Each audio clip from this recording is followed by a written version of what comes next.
Hello everybody. Today we're going to be going over the table saw. It's probably the loudest tool in this little room. If it's too much noise for you, a reminder that we always have good old-fashioned sound protection devices. These headphones will take about 25 decibels immediately out, so you'll hardly notice the noise. Pretty nice if you're using it for a long period of time. A little precursor about the table saw, although it is very loud and the blade spins very quickly, the table saw actually has capacitance sensing, so you're never actually really in harm's way. If you were to at all get close to the blade would drop and be caught in a break. Unfortunately, that would break the saw, but you'll never actually hurt yourself really with this tool. So don't be too afraid of it. Because it's loud. So first things first, we're going to pick up this table and put it wherever we want. I like putting it over here because this is where the vacuums are. So once we have it here, you can see over here behind the table there's this little unlock mechanism. So if you push it down like that, then you can angle the table upward, and now you can actually see the table saw.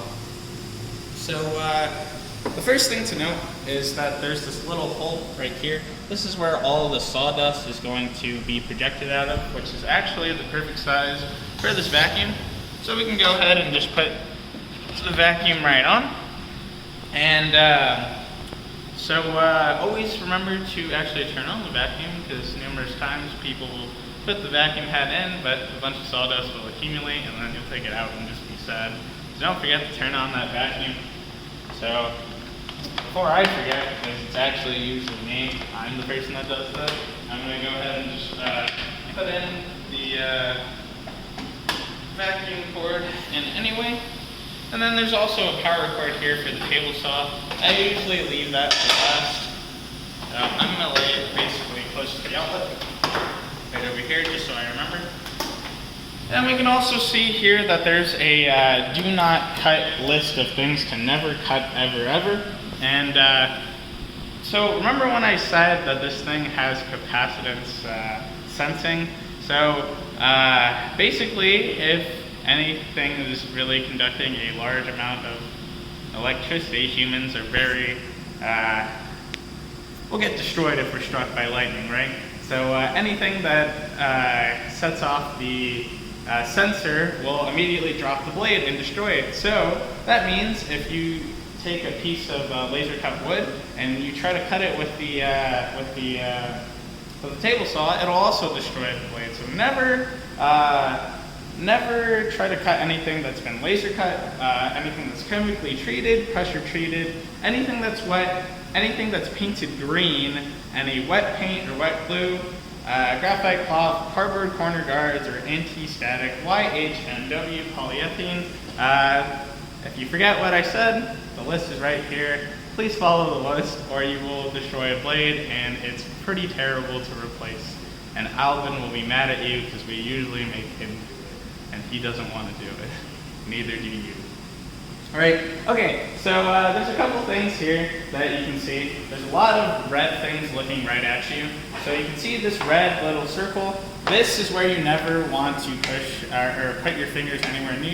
Again, we have some pushers that'll guide your wood for you, so you never really have to worry about that. But yeah, never, ever push your finger right here. And then you can actually see the blade that's kind of peeking up over here. So the blade and its height is actually controlled with this lever, so I'm going to give it a quarter turn, and now you can see the whole blade. It's pretty big, but when you get a piece of wood randomly, the blade never needs to be bigger than whatever you're cutting. So this piece of wood is about good enough. So the blade just needs to be a little higher than whatever you're cutting, so I'm going to lower this a considerable amount, just about right here, and we're good to go.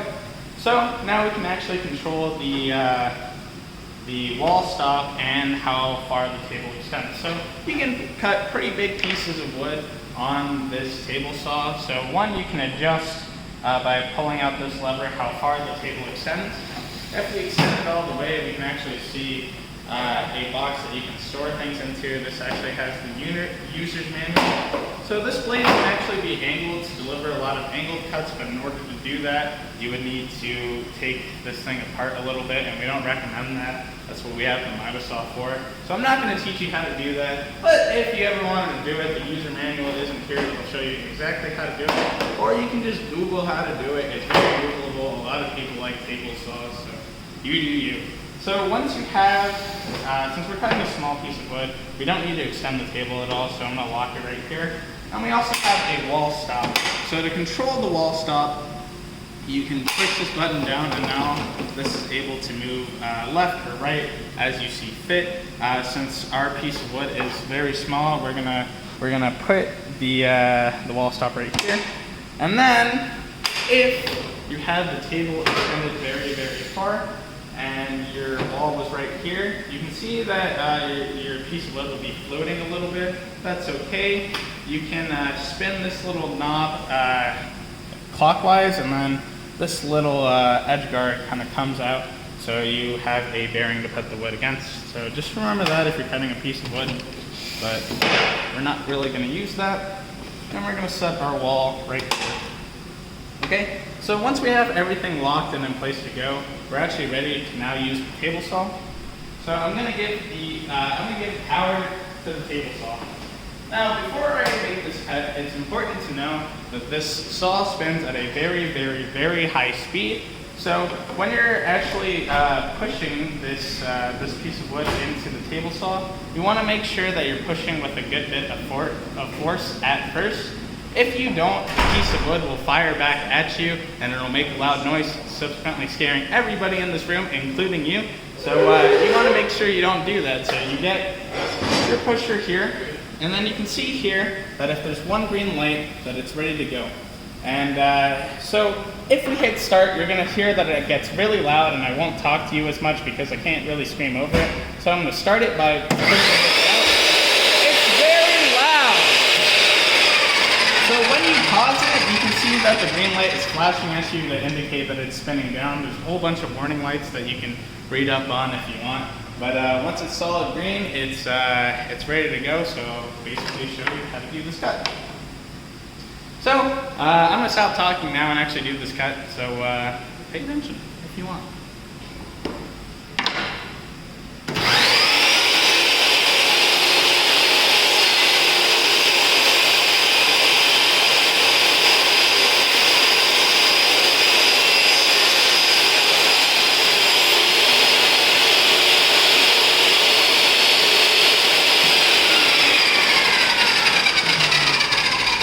As you can see, I'm waiting for the blade to come to a full stop before I even think about messing with all of this wood. You don't want to take chances with blades, even though it does have capacitive sensing. You never know what can happen.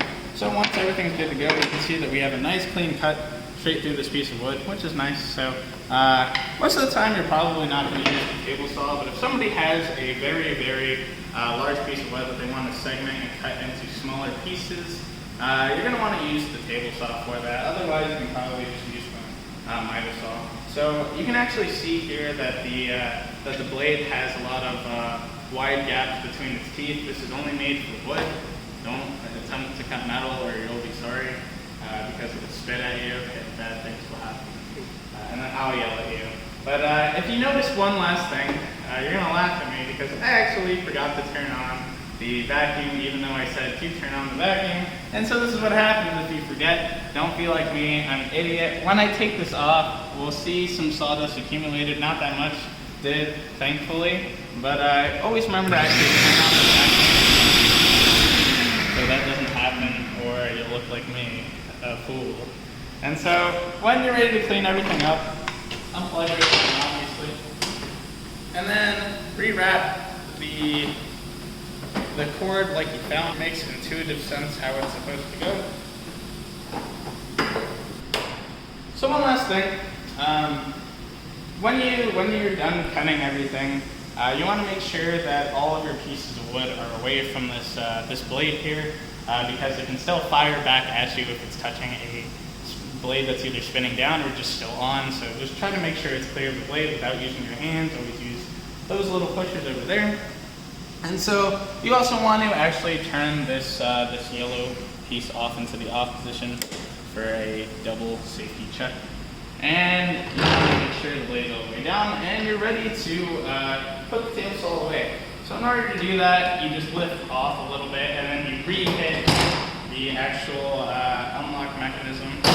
And then now it's locked and you just put it exactly where you found it.